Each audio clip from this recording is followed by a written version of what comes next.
بسم اللہ الصلاۃ والسلام علی رسول اللہ اما بعد۔ پچھلے درس میں ہم بیماری میں حصول شفا کے اذکار میں ہم 9 اذکار پڑھ چکے ہیں۔ انشاءاللہ 10ویں دعا پڑھیں گے ہم۔ 10ویں جو دعا ہے وہ یہ ہے: خوبصورت بچے کو نظر بد سے بچانے کے لیے دعا۔ بچے کے گلے میں تعویذ لٹکانے کی بجائے یا اس کے بازو پر دھاگا باندھنے کی بجائے مندرجہ ذیل دعا پڑھ کر اپنے بچے کو دم کریں، کبھی بری نظر نہیں لگے گی۔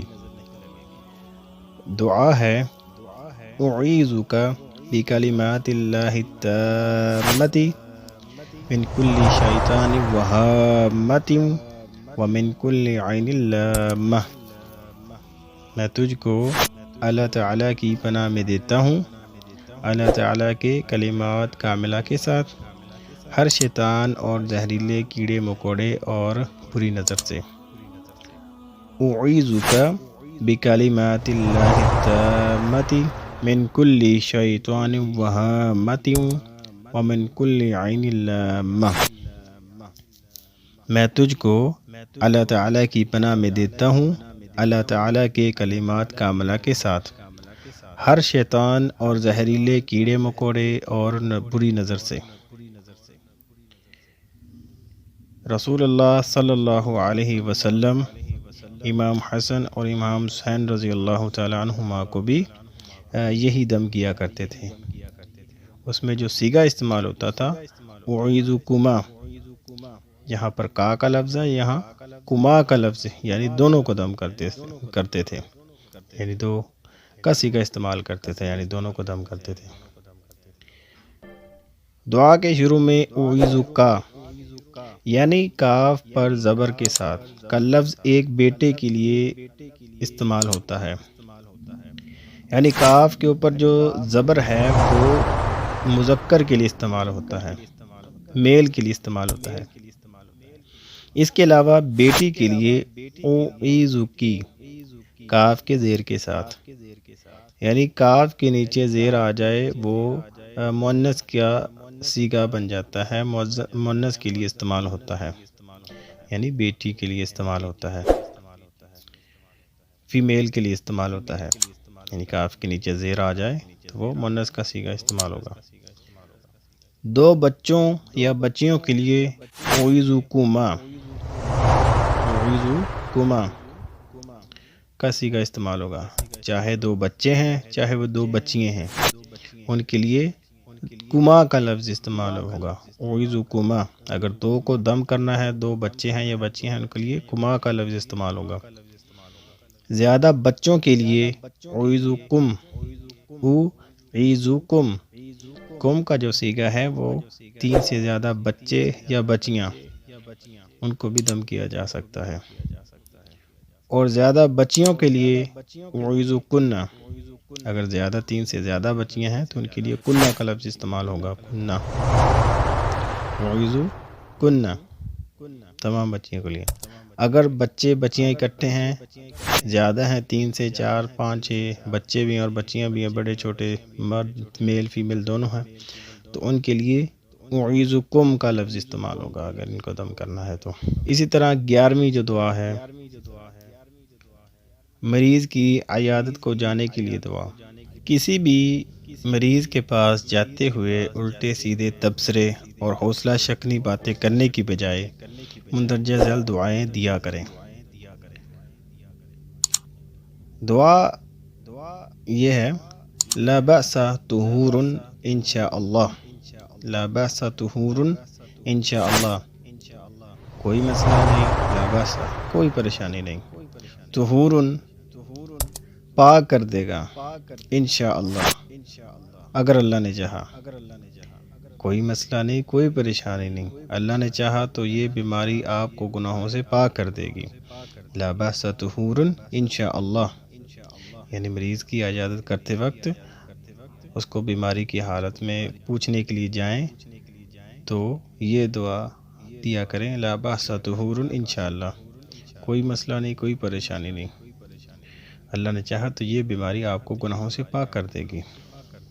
اور اسی طرح اللہم رب الناس اذہب الباس رب الناس اشفی وانت الشافی لا شفاء الا شفاؤک شفاء اللہ یغادر السقما۔ اے اللہ، لوگوں کے پروردگار، بیماری دور فرما دے اور شفا عطا کر۔ تو ہی شفا عطا کرنے والا ہے، تیری عطا کی ہوئی شفا کے سوا کوئی شفا نہیں، ایسی مکمل شفا کہ بیماری کا کوئی اثر باقی نہ رہے۔ اللہم رب الناس اذہب البأس رب الناس اشفی وانت الشافی لا شفاء الا شفاؤک شفاء اللہ یغادر السقما۔ اے اللہ، لوگوں کے پروردگار، بیماری دور فرما دے اور شفا عطا کر۔ تو ہی شفا عطا کرنے والا ہے، تیری عطا کی ہوئی شفا کے سوا کوئی شفا نہیں، ایسی مکمل شفا کہ بیماری کا کوئی اثر باقی نہ چھوڑے۔ رسول اللہ صلی اللہ علیہ وسلم فرماتے ہیں کہ کسی بھی مریض کے پاس مندرجہ ذیل دعا اگر 7 مرتبہ پڑھ دی جائے تو اللہ تعالیٰ اس کو شفا عطا فرما دیتے ہیں، بشرطے اس کی موت کا وقت قریب نہ ہو۔ تیسری دعا یہ کرے، اسأل اللہ العظیم رب العرش العظیم ان یشفیک،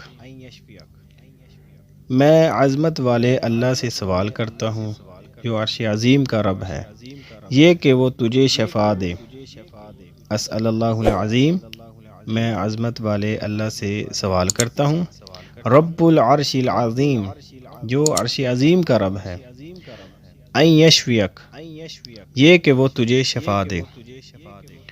یاد رہے، صدقہ خیرات کی برکت سے اللہ تعالیٰ بڑی بڑی مہلک امراض یعنی ہلاک کر دینے والی امراض جو ہیں سے بہت جلد شفا عطا فرما دیتے ہیں، اور یہ انتہائی مؤثر اور مجرب عمل ہے۔ اسی طرح سورہ فاتحہ شفا ہی شفا ہے۔ سورۃ الفاتحہ، سورہ الفاتحہ مریض خود بھی پڑھتا رہے اور سورہ الفاتحہ 7 مرتبہ پڑھ کر اپنے مریض کو دن رات دم بھی کرتے رہیں۔ آیت الکرسی شفا ہی شفا ہے۔ مسلمان آیت الکرسی کی برکت سے کئی ایک روحانی اور جسمانی امراض سے بچا رہتا ہے، اور اگر کسی بھی بیماری کا غلبہ ہو جائے تو آیت الکرسی کثرت کے ساتھ پڑھے، اس سے بھی اللہ تعالیٰ شفا عطا فرما دیتے ہیں۔ اسی طرح سورہ بقرہ کی آخری 2 آیات شفا ہی شفا ہیں۔ یہ 2 آیات نور ہیں اور شفا کا بہت بڑا خزانہ ہے۔ ان 2 آیات کو سمجھ کر شوق اور کثرت سے پڑھنے والا جہاں امراض سے بچا رہتا ہے، وہاں اس کو پیش آمدہ مرض سے بھی نجات حاصل ہوتی رہتی ہے۔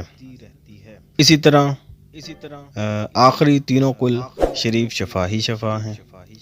بیماری سے بچنے کے لیے اور بیماری سے شفا پانے کے لیے معوذات کی پابندی از حد ضروری ہے۔ مریض آخری تینوں قل خود بھی پڑھتا رہے اور اس کے پیارے بھی معوذات پڑھ کر اسے دم کرتے رہیں۔ معوذات کیا ہیں؟ قل هو اللہ احد، قل اعوذ برب الفلق، قل اعوذ برب الناس۔ اللہ تعالیٰ سے دعا ہے کہ اللہ تعالیٰ ہمیں ان اذکار کو پورے یقین اور پابندی کے ساتھ خود بھی پڑھنے اور اپنے دوسرے بیمار بھائیوں تک بھی یہ پیغام پہنچانے، اور اللہ تعالیٰ کی حضور دعا ہے کہ وہ ہم سب کو ہر طرح کی بیماری اور تکلیف سے محفوظ رکھتے ہوئے ہمیں دونوں جہانوں کی سعادت نصیب فرمائے۔ آمین ثم آمین۔ اللہ تعالیٰ سے دعا ہے کہ ان دعاؤں کو ہمیں یاد کرنے کی ہمت دے، طاقت دے۔ وما توفیقی الا باللہ۔ السلام علیکم ورحمۃ اللہ وبرکاتہ۔